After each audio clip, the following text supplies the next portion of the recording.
Crianças, graça e paz, irmãos, bom dia a todos. Tem mais criança vindo ali, né? Tudo bem com vocês? Antes da pandemia, quem aqui ia para a escola? Quem já foi para a escola aqui?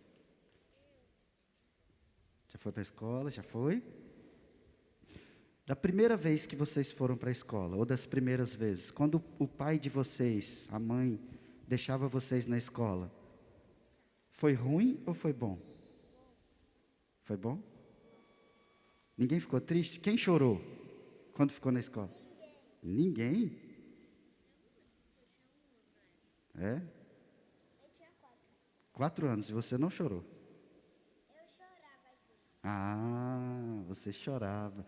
Olha só que interessante. A maioria das crianças chora, fica triste quando vai para a escola, porque você fica ali e os pais vão embora. E por que a gente fica triste? Porque os pais da gente é os que estão sempre junto com a gente, eles cuidam da gente, eles dão comida. Fala. Ah.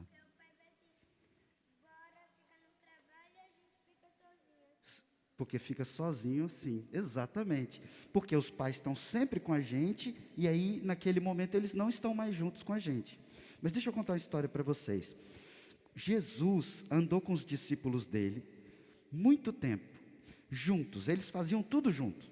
Aí chegou um dia que Jesus disse para eles que ele ia embora. E os discípulos ficaram com medo, eles ficaram tristes. Porque Jesus estava com eles, era o melhor amigo deles, e agora Jesus diz: eu vou embora. E ele disse: eu vou para um lugar que vocês não podem ir. E aí os discípulos começaram a ficar muito tristes. Aí sabe o que Jesus fez? Eu vou ler para vocês aqui, ó. No Evangelho de João, no capítulo 14, no verso 16, ele disse que ia fazer uma oração. E nessa oração ele diz: eu rogarei ao Pai, e ele vos dará outro consolador, a fim de que esteja para sempre convosco. Deus, exatamente. Ele fez uma oração dizendo para os discípulos: eu vou, mas eu vou deixar o Espírito Santo, o outro consolador com vocês, para sempre. Vocês nunca vão ficar sozinhos. Então, vocês nunca estarão sozinhos se vocês tiverem Jesus Cristo no coração de vocês. Vamos orar por isso? Para que vocês não tenham medo, nem do escuro, nem de ficar sozinho, o resto da vida de vocês. Nem de animais selvagens, porque Jesus Cristo sempre estará com vocês. Vamos orar? Senhor Deus, Pai de amor, nós louvamos e bendizemos o Teu nome, ó Pai, e Te agradecemos por estas crianças, filhos da aliança, ó Pai, aqui presentes no ajuntamento do Teu povo. E, ó Pai, nós clamamos que o Senhor mesmo dê entendimento a elas, que o Teu Santo Espírito, ó Pai, prometido por Cristo, habite para sempre com elas, ó Pai, para que elas deem fruto do Espírito Santo, para que seja testemunhada a fé dessas crianças. Abençoe-os, ó Pai, conduza-os, abençoe esta igreja, para que dia a dia as crianças aprendam sobre Ti, conheçam a Ti e bendigam o Teu santo e precioso nome. Em nome de Jesus, amém. Deus abençoe vocês, viu? E eu vou continuar falando sobre a oração de Jesus.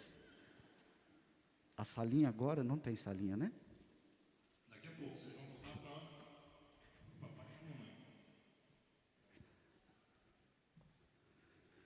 Vamos, Reverendo Diogo não veio só, sua esposa está aqui, sentada ao lado, Viviane, irmã Patrícia. E Reverendo Diogo vai usar a linguagem revista atualizada, ele era do Evangelho de João, capítulo 14, mas no período que dá para a gente acompanhar a nossa linguagem na Nova Almeida atualizada, é bem próxima, e eu acho que a gente não vai ter muito problema em acompanhá-lo, ok?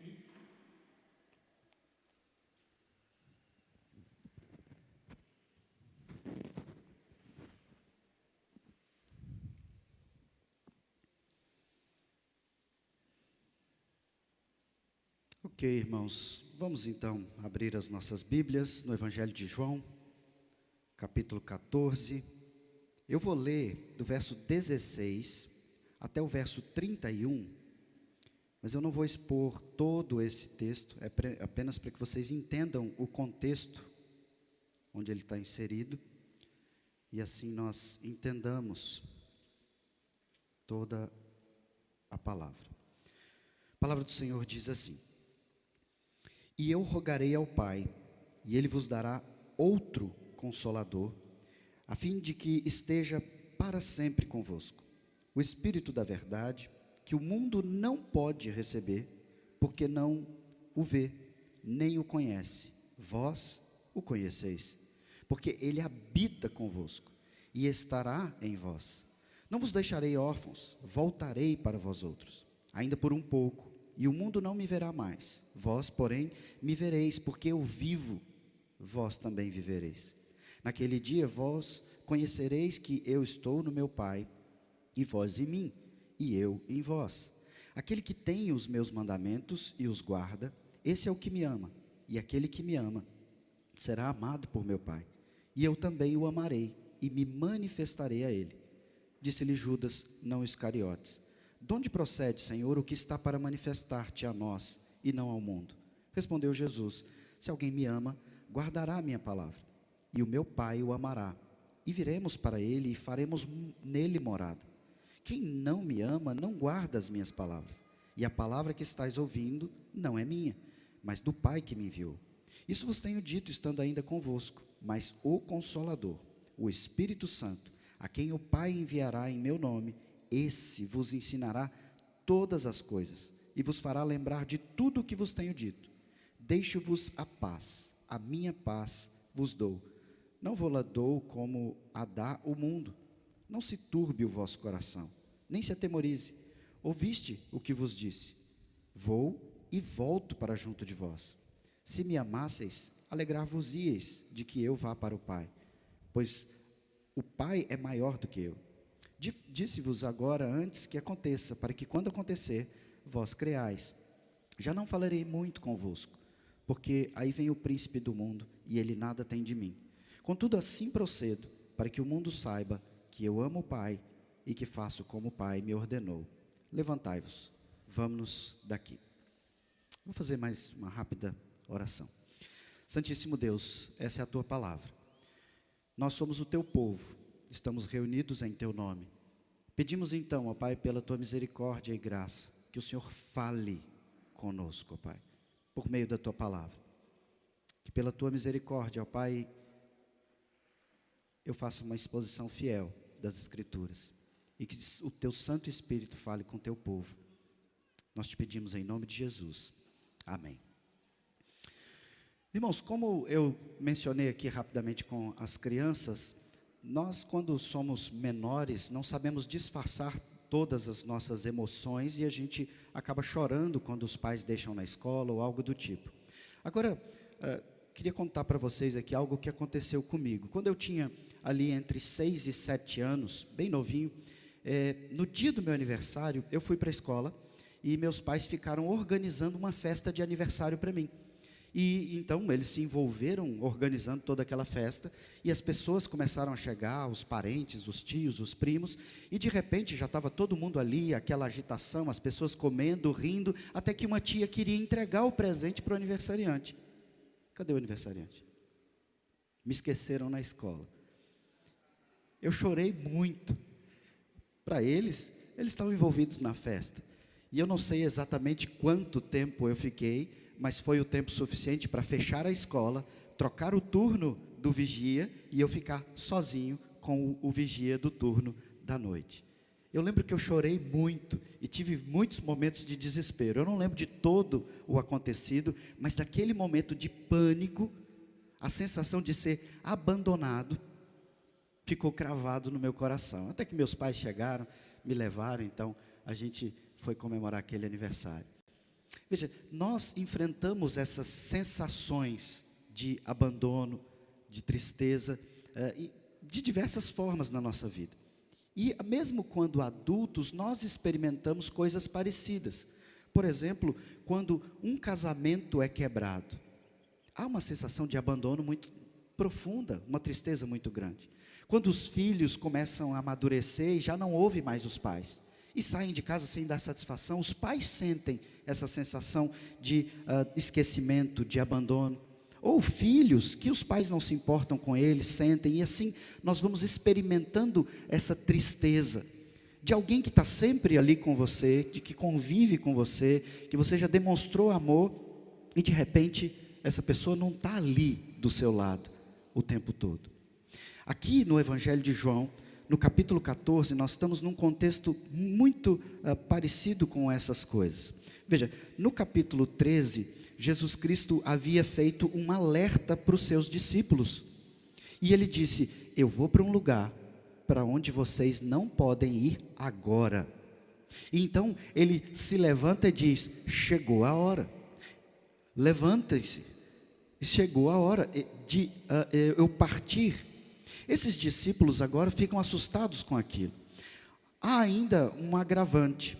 Eles estão reunidos nesse momento em que Jesus está dando a notícia de que ele vai partir. Eles estão num momento alegre, estão numa refeição, e de repente Jesus diz: dentre nós, os mais chegados, há um que há de me abandonar, de me trair.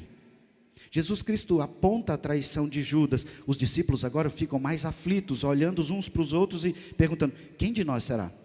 Quem vai trair Jesus? Jesus Cristo não revela isso de forma tão clara. João, que escreve esse evangelho, percebe. Pedro, sempre afoito, diz: Senhor, nós não vamos deixar o Senhor partir. Eu vou com o Senhor onde for. E Jesus diz: Pedro, você vai me negar, Pedro. Você também vai me abandonar. E Pedro se assusta. E veja, todas essas notícias, elas acontecem em momentos muito próximos. E esses discípulos agora, eles estão confusos, eles estão tristes. Primeiro Jesus vai partir. Ele que está sempre ao nosso lado, cuidando de nós, fazendo grandes milagres. Ele que demonstra claramente que é o Filho de Deus, agora diz: o Messias que vocês tanto esperaram, o Rei dos Reis, vai para um lugar para onde vocês não podem ir. Eles se sentem assustados. Judas vai trair. Pedro vai negar. E esses discípulos então começam a ficar completamente angustiados com essa situação. Mas olha que interessante, nesse contexto, Jesus Cristo também revela para os discípulos e para nós, que ele experimenta também angústias. No capítulo 13, um pouco antes aí na sua Bíblia, lá no verso 21, não sei exatamente a palavra que tem aí na tradução, mas na minha, capítulo 13, verso 21 diz: dita estas coisas, falando sobre a traição de Judas, o texto diz que angustiou-se Jesus em espírito. Ele fica angustiado com o abandono de Judas, com a traição de Judas. Um pouco antes, no capítulo 12, no verso 27, veja a expressão aí: agora está angustiada a minha alma. O que direi eu? Pai, salva-me dessa hora? Mas precisamente com esse propósito, eu vim para esta hora. Jesus Cristo, ele mostra que ele também se angustia com esse momento. O momento da separação. Ele veio para uma missão, e ele mesmo diz: eu estou angustiado, mas o que eu vou dizer? Senhor, eu não vou cumprir minha missão. Ele diz: não, eu vim exatamente para essa missão. Jesus Cristo vivencia todas essas coisas como homem, para que eu e você entenda que quando ele nos diz: não se turbe o vosso coração, ele sabe profundamente do que você está sentindo. Porque o que ele experimentou foi profundamente maior do que qualquer sensação de abandono que você já tenha experimentado, de aflição. A palavra do Senhor vai sempre nos conduzindo e nos revelando, mostrando o cuidado que Deus tem para com aqueles que são seus. Lá no profeta Isaías, no Antigo Testamento, capítulo 49, verso 15, o Senhor, por boca do profeta, diz que ainda que uma mãe se esqueça do seu filho, ele diz: eu jamais me esquecerei. As mães aqui, veja a profundidade da linguagem que o Senhor Deus expressa para dizer: eu não me esqueço. Mães, é fácil esquecer um filho? ele diz: ainda que uma mãe se esqueça do seu filho, eu jamais me esquecerei dos que são meus. Eu e Patrícia já temos os 3 filhos, agora um netinho, e é algo interessante. Você pode ter o sono mais profundo que for. Quando você tem filho, ainda que você durma, no menor suspiro que ele dá, você acorda. O coração está todo voltado para aquela criaturinha fofa que chegou para mudar toda a sua vida. E o Senhor Deus diz: ainda que uma mãe ignore, esqueça, abandone, eu jamais me esquecerei. Jesus então vive essa angústia, a tristeza, a aflição, e ele diz no início do verso 14: não se turbe o vosso coração. E a gente que experimenta ansiedade, especialmente nesses tempos que nós vivemos, a gente ouve ou lê um texto desse e diz: tá, mas como que eu não vou ficar ansioso? Como que eu não vou ficar com o meu coração conturbado? Só porque está escrito no texto? Exatamente porque está escrito no texto. Porque nós cremos que esse não é mero texto, é palavra viva e eficaz. E ele conhece profundamente as nossas aflições. Assim como ele conhecia o coração daqueles discípulos a ponto de dizer: um dentre vós me trairá. E quando Pedro diz: Senhor, eu morro por ti, ele diz: antes que o galo cante, me negarás 3 vezes. O Senhor Jesus conhece o coração dos seus discípulos. Ele conhece o meu coração, ele conhece o seu coração. Ele sabe das suas preocupações, sensação de abandono, tristeza, aflição. E ele diz: não se turbe o vosso coração. Como então não vou permitir que meu coração fique conturbado? Credes em Deus, crede também em mim. Isso está no verso 1 do capítulo 14. Mas então Jesus, ele não simplesmente diz para você: não se preocupe. Ele não diz só isso, não fica ansioso. Ele diz isso e ele substancia isso, para que você entenda o que ele faz, para que você então experimente a paz que excede todo entendimento. E aí nós chegamos aqui no verso 16. Ele diz que nos últimos versos aí, 13, 14, antes do trecho que eu li, ele diz que ia orar, e que os discípulos dele orariam também em nome dele. E ele então, no início do verso 16, ele diz: e eu vou rogar, eu vou interceder. Veja, ele diz: eu vou para um lugar para onde vocês não podem ir, mas lá onde eu estiver, eu vou rogar, eu vou orar, eu vou interceder por vocês junto ao Pai. E o Pai vos dará outro Consolador. A palavra outro aqui, veja, não é outro de algo totalmente diferente.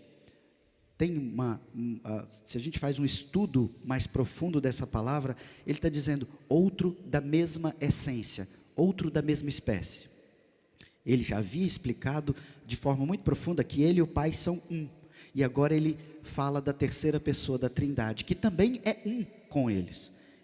Eu rogarei ao Pai, e ele vos dará outro da mesma essência, da mesma espécie, Deus de Deus, o Consolador. Agora a palavra Consolador aqui, ela nos ajuda a entender isso de forma ainda melhor. Um Consolador é alguém que nos conforta, não é? A gente está triste, está passando por uma dificuldade, vem alguém e nos consola, não é? Nos conforta. Essa pessoa, ela nos dá força. É daí mesmo que vem a palavra confortar, do latim, é com força. Você está fraco, você está sofrendo, e então ele vem e te dá força, ele te conforta. E a palavra aqui é: eu vou rogar ao Pai, e ele vos dará outro que vos dará força.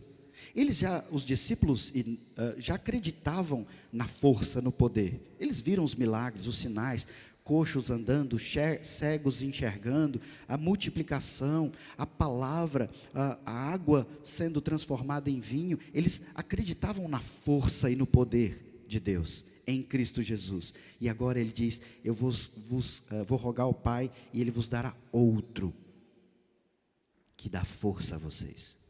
A palavra consolador aqui, ela, em alguns lugares das Escrituras, a mesma palavra tem outras traduções.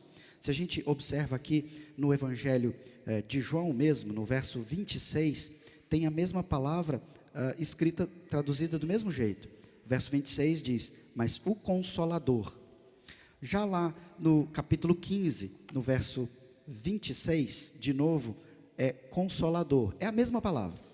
Mas observa que na sua Bíblia, ela deve estar com a letra maiúscula.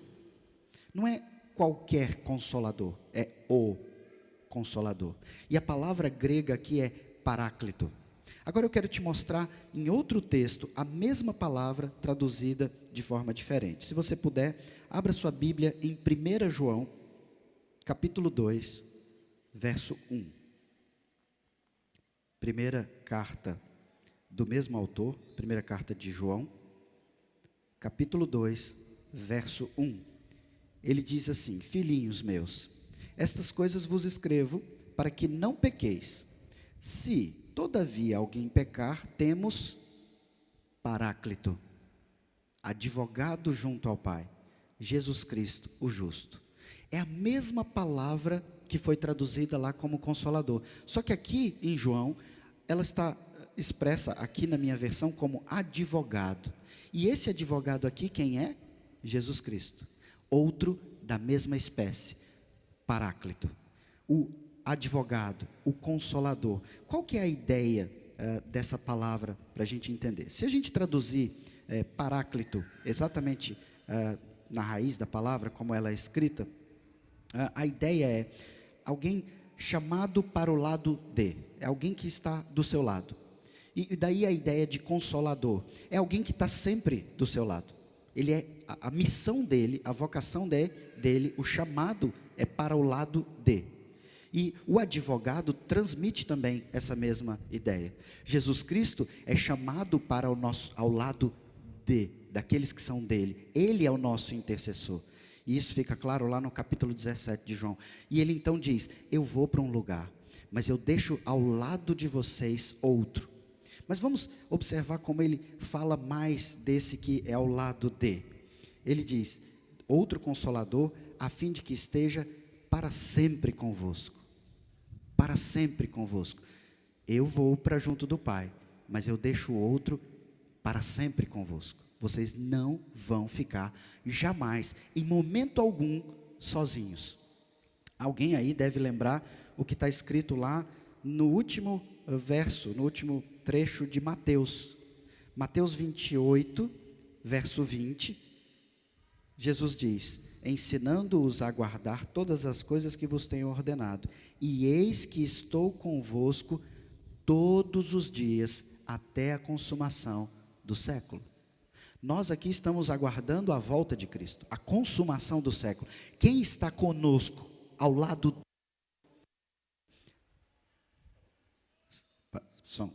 Quem é que está ao lado de, conosco, dando força, consolando? O Consolador. O Espírito Santo aqui é a promessa que Jesus traz aos seus discípulos, apontando para o dia de Pentecostes. Jesus Cristo veio historicamente, definitivamente à terra, encarnou, se fez homem, e então foi crucificado, morto, sepultado, ressurgiu, foi assunto aos céus. Então, de forma também definitiva, histórica, foi derramado o Espírito Santo. E Cristo está dizendo para os seus discípulos, não se turbe o vosso coração, eu vou. Mas historicamente, definitivamente, sobre toda a minha igreja, será derramado o Espírito Santo, o Paráclito, o outro da mesma essência, e vocês estarão com ele todos os dias até a consumação dos séculos. Ele no verso 17 o chama de Espírito da verdade, que o mundo não pode receber, porque não o conhece. Vós o conheceis, porque ele habita convosco e estará em vós. Veja como ele vai aprofundando a substância do que ele disse lá no início. Não se turbe o vosso coração. É como você estar ansioso, preocupado, alguém doente, e chega alguém perto de você e diz, não fica ansioso não. Como se isso resolvesse, né? Mas Jesus diz, não se turbe o coração, porque eu vou fazer algo para que você não fique perturbado. eu vou enviar para o seu lado, para te fortalecer, para te consolar, para te defender como advogado, o Espírito Santo. E ele diz: vocês o conhecem, o mundo não o conhece. Então, além dele estar ao lado de, veja como ele diz no verso 17: vós o conheceis porque ele habita convosco. Ele não está só ao seu lado como alguém que caminha fora de você. Ele habita com você. A ideia de ele faz morada com você. E ele diz ainda mais: e ele estará em vós. Ou seja, ele está ao lado de você, ele mora, ele habita com você, e agora ele fala, ele está dentro de você.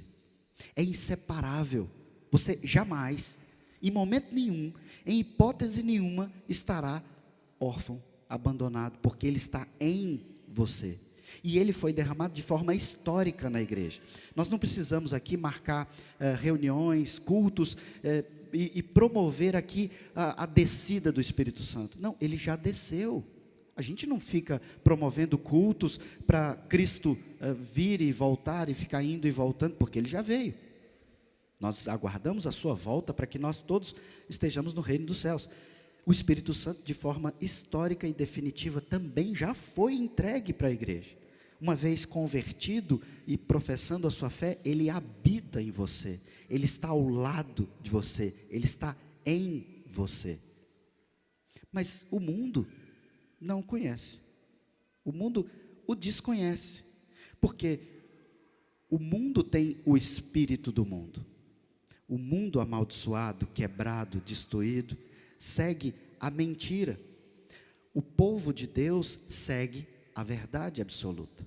Olha como ele chama o Consolador no início do verso 17, o Espírito da verdade. Ele fala de Espírito da verdade aqui, com letra maiúscula também, dando título aqui ao Espírito Santo. Sem o Espírito Santo, você jamais conhece a verdade. Então, para que você viesse a ser convertido, antes da sua conversão, o Espírito Santo foi quem abriu os seus olhos. Senão você não tinha entendido o Evangelho. Assim como você às vezes prega e prega e prega para alguém e essa pessoa simplesmente não entende. Parece que nada acontece. E você diz, você não está entendendo. E ela, isso não faz sentido para mim. Porque a verdade de Deus, a verdade absoluta, só é possível ser entendida a partir do Espírito da verdade. Ao lado, habitando em você. E então acontece a sua conversão, a ordem da sua salvação. Mas o mundo desconhece. Então, nós já vimos aqui que o Consolador, o Espírito Santo, é aquele que te dá força, consolo. Mas ele é também aquele que te dá entendimento. Entendimento da vontade de Deus. Entendimento da verdade de que ele habita em você, então você não precisa ficar preocupado. Veja, falei aqui agora há pouco com as crianças um pouco, né?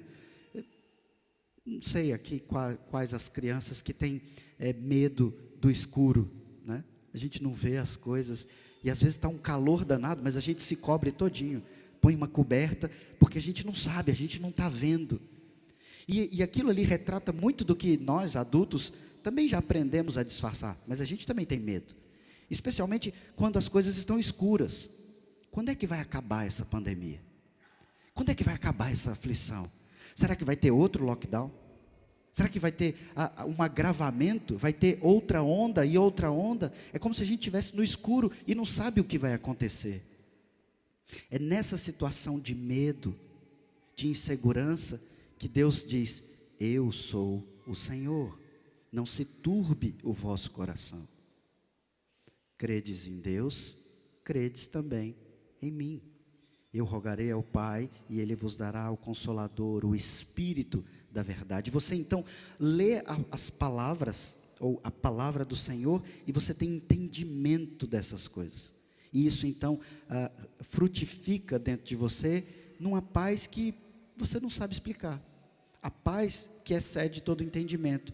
Aí no texto de João, no capítulo 14, olha o que ele diz lá no verso 27. Eu vou ler o verso 26 e 27 também. Ele diz, Mas o Consolador, o Espírito Santo, a quem o Pai enviará em meu nome, esse vos ensinará todas as coisas e vos fará lembrar de tudo o que vos tenho dito. Deixo-vos a paz, a minha paz vos dou. Não vos lá dou como dá o mundo. Não se turbe o vosso coração, nem se atemorize. Veja, ele diz que o Pai enviará o Espírito, ou seja, é histórico, isso aconteceu em Atos 2, e ele nos ensinaria todas as coisas. É como se você tivesse entendimento. Você está no escuro, não sabe o que vai acontecer, mas ele te dá entendimento de todas as coisas. Ele te ensina e ele te faz lembrar de tudo que Deus já fez. Isso era bem comum no meio do povo de Israel, no Antigo Testamento. Você pode observar isso nos Salmos, né? Nos momentos de aflição do povo, eles lembravam dos grandes feitos do Senhor. Lembrando dos grandes feitos, e eles diziam: o Senhor nunca nos deixou, não é agora que Ele vai nos deixar. Ainda que uma mãe esqueça do seu filho, Ele jamais se esquece do seu povo, porque o seu povo é a menina dos seus olhos, é o foco do seu olhar. Ele está sempre atento ao seu povo. E então ele diz que o Espírito Santo é aquele que, nos ensinando todas essas coisas, nos dá paz. A minha paz vos dou, não a paz como o mundo vos dá. O comparativo aqui é interessantíssimo, porque nós experimentamos coisas muito boas no mundo. E essas coisas nos dão sensação de alegria, sensação de tranquilidade. Por exemplo, uma pessoa que tem toda uma condição financeira abastada, ela pode ter uma tranquilidade financeira e sentir uma paz. Não estou me sentindo ameaçado. Mas Cristo diz: eu não te dou uma paz como o mundo te dá. A minha paz, ela excede todas essas coisas. Porque a maior paz do mundo não é nada comparada com a eterna paz da habitação do Espírito Santo com vocês. Em vocês, não se atemorize. Ele nos dá entendimento dessas coisas, irmãos, pela palavra. E a gente precisa então redescobrir o valor da palavra de Deus. Essa Bíblia que está aí na sua mão, tem no celular, tem de todas as formas que você quiser, com tranquilidade você tem a palavra. Nós temos acesso à palavra e nós somos o único povo de toda a terra que tem o verdadeiro entendimento dessa palavra. Você já tinha pensado nisso? A Bíblia está espalhada pelo mundo todo, mas as únicas pessoas que Cristo disse que teriam todo o entendimento da palavra somos nós, porque nós temos o Espírito da verdade.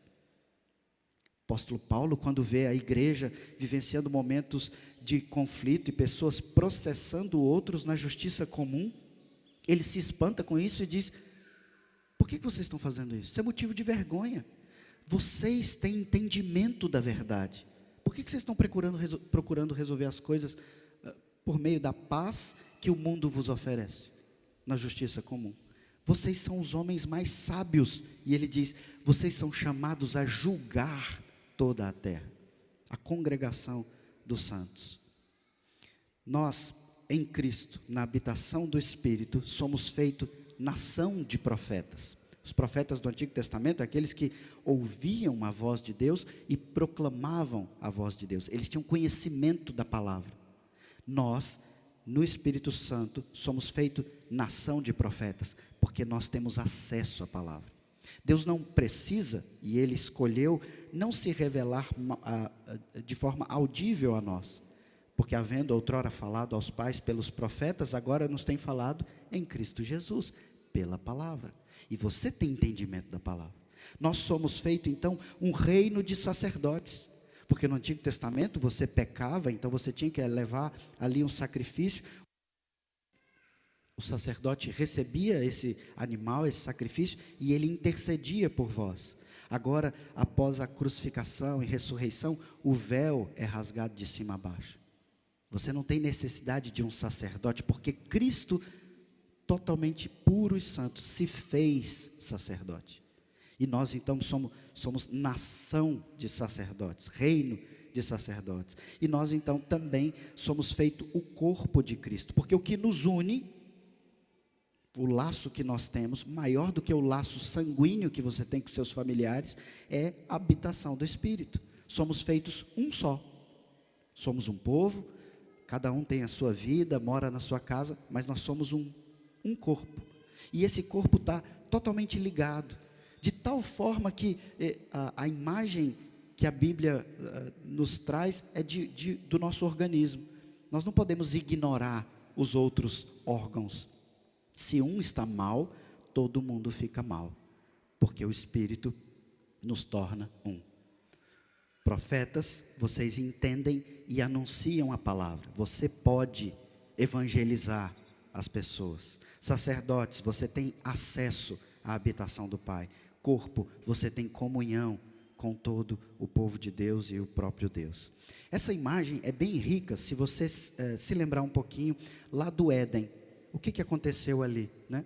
O homem peca, desobedece, ele acredita na inversão da verdade da palavra, a palavra é feita mentira, o homem cai naquilo, peca, ele perde o acesso a Deus, ele perde a comunhão com Deus, e ele perde a capacidade de entendimento da palavra de Deus. O mundo entra então debaixo de maldição, afastado de Deus completamente, sem entendimento da palavra de Deus e sem comunhão com Deus.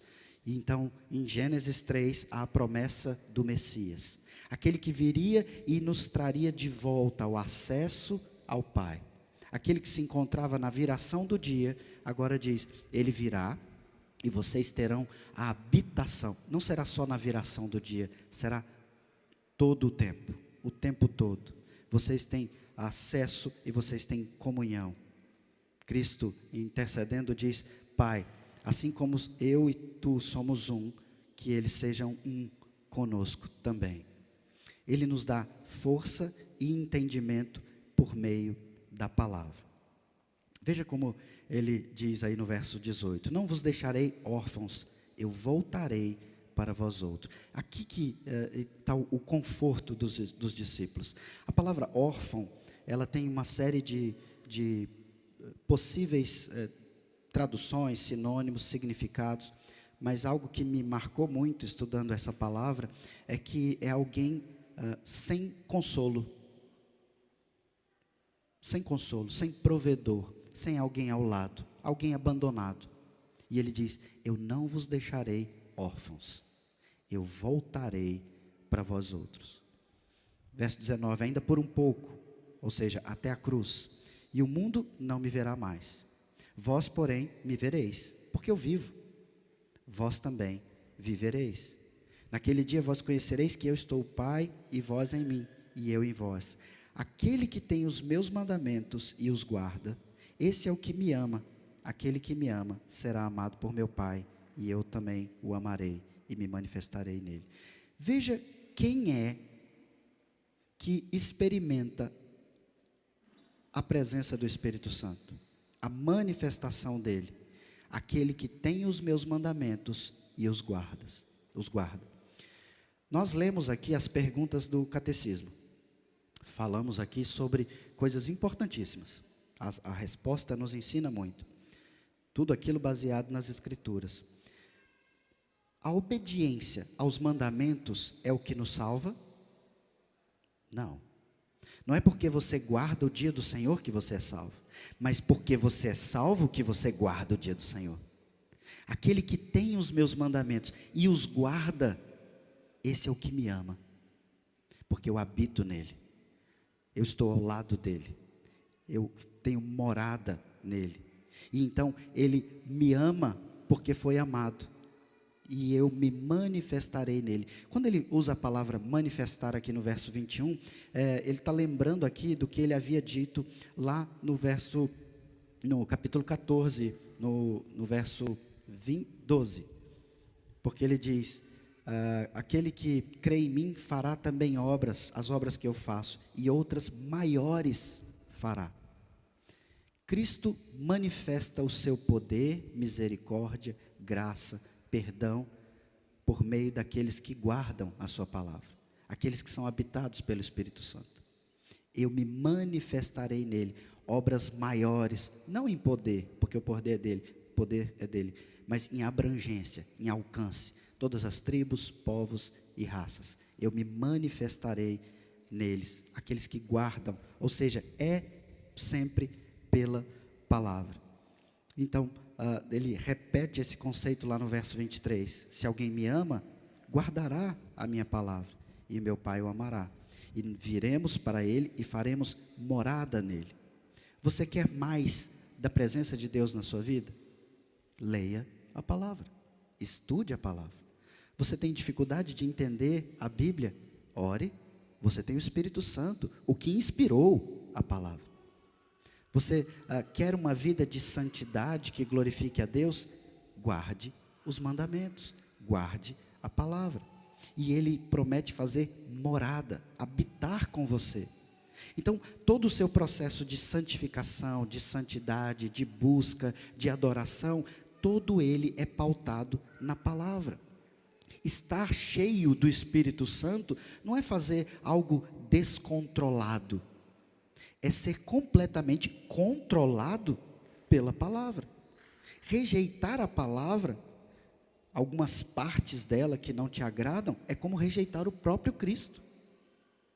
O Espírito Santo é quem nos convence do pecado, nos leva ao arrependimento diário, comunica a certeza da salvação, nos concede a paz que excede todo entendimento, às vezes nos admoesta, mas também nos conforta, e tudo isso é feito por meio da palavra. Está ansioso? Vá ler a palavra. Está preocupado? Leia a palavra. Ore com a base na palavra. Cante louvores bíblicos. Ser conduzido, habitado e frutificar na palavra é crescer na habitação do Espírito Santo. Judas abandonou Jesus. Pedro negou Jesus. Ele foi deixado órfão, abandonado, sozinho, esquecido. Mas ele diz: eu nunca, jamais os deixarei. Vocês nunca, jamais ficarão órfãos. Eu sempre, sempre, sempre estarei contigo. Alguns dos pais aqui podem ter experimentado a sensação de ter esquecido o seu filho, como os meus pais fizeram. E como eu disse no início, você pode ter experimentado sensação de abandono, de estar sozinho em outras relações. Às vezes um noivado que terminou, um namoro que foi quebrado, pais que abandonaram, filhos que já não ouvem mais os pais. E assim nós vamos experimentando o abandono. Ou talvez algo até mais grave. Você se sente abandonado num casamento que ainda existe. Maridos que não vivem a vida comum do lar. Esposas que não se dedicam. E você então vivencia esse abandono, a solidão mesmo estando acompanhado. Alguns de nós, em momentos de extrema tristeza, muitas vezes temos a sensação de que até mesmo Deus parece ter nos esquecido. Alguém que já experimentou tristezas muito profundas, normalmente sentem-se como se Deus não tivesse preocupado com você. Parece que Ele não se importa, tudo que você faz está dando errado, Ele não te abençoa. Entenda, viver num mundo caído, quebrado, amaldiçoado, faz com que nós naturalmente nos sintamos assim. Porque as coisas elas não estão como deveriam estar. A justiça do nosso país é injusta. O amor é cheio de pecado e de egoísmo. Nossas relações são cheias de interesse próprio. Mas saiba, como nós vimos aqui no texto, na plenitude do tempo, Deus enviou seu Filho por nós, o Paráclito, o advogado, o Paráclito da salvação, E ele então, assunto aos céus, por sua vez, nos enviou o Espírito do Consolador, o Paráclito que está junto a nós. Cristo intercede por nós junto ao Pai, é o nosso Paráclito nos céus. O Espírito Santo intercede junto a nós, o nosso Paráclito, até que Ele volte, até que Ele venha. É o Espírito que nos dá o entendimento da verdade, nos dá a paz que o mundo desconhece, nos dá o conhecimento da liberdade e liberdade do engano, da mentira. E o melhor de tudo, nem morte, nem vida, nem principados, nem potestades, nem altura, nem profundidade, nada pode te separar do Paráclito que habita em você. Jesus Cristo foi esquecido, abandonado por causa do seu pecado. Ele foi afastado do Pai na cruz por causa do seu pecado. Mas ele volta. Essa é a promessa que nós temos no texto. E enquanto esse dia não chega, nós nos reunimos aqui semanalmente para nos relembrarmos que Ele habita em nós, que Ele nos dá força, que Ele nos dá entendimento, conhecimento da verdade, e tudo isso pela palavra.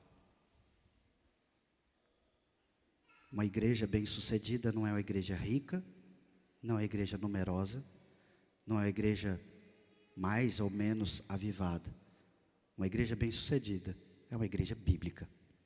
Porque nessa igreja, independente da quantidade de pessoas ou dos recursos, se tem a palavra, tem a habitação do Senhor no meio dela. Vamos orar mais uma vez? Senhor Deus, Pai de amor, nós louvamos e bendizemos o Teu nome, ó Pai, pela Tua bondade para conosco, a Tua graça, a Tua misericórdia, o Teu amor demonstrado por nós, ó Pai. Povo sem mérito, sem dignidade, mas que em Cristo foi amado, chamado, santificado para viver para a Tua glória. E nós não fazemos isso por nossa própria condição, ó Pai, nós fazemos porque o Senhor nos enviou o Teu Santo Espírito, que nos capacita a realizar até mesmo esse culto, esse momento. Esse mesmo Espírito que nos capacita a entender essa palavra revelada. Esse Espírito, ó Pai, que nos faz perseverar sem abandonar a fé. Nós te agradecemos, ó Pai, pelo Teu Santo Espírito. E pedimos que o Senhor continue a nos fazer perseverar. Que o Senhor continue a nos fortalecer e nos tornar cada vez mais cheios do Teu Santo Espírito, pelo conhecimento da Tua palavra, em nossa vida de piedade. Nós oramos assim em nome de Jesus. Amém.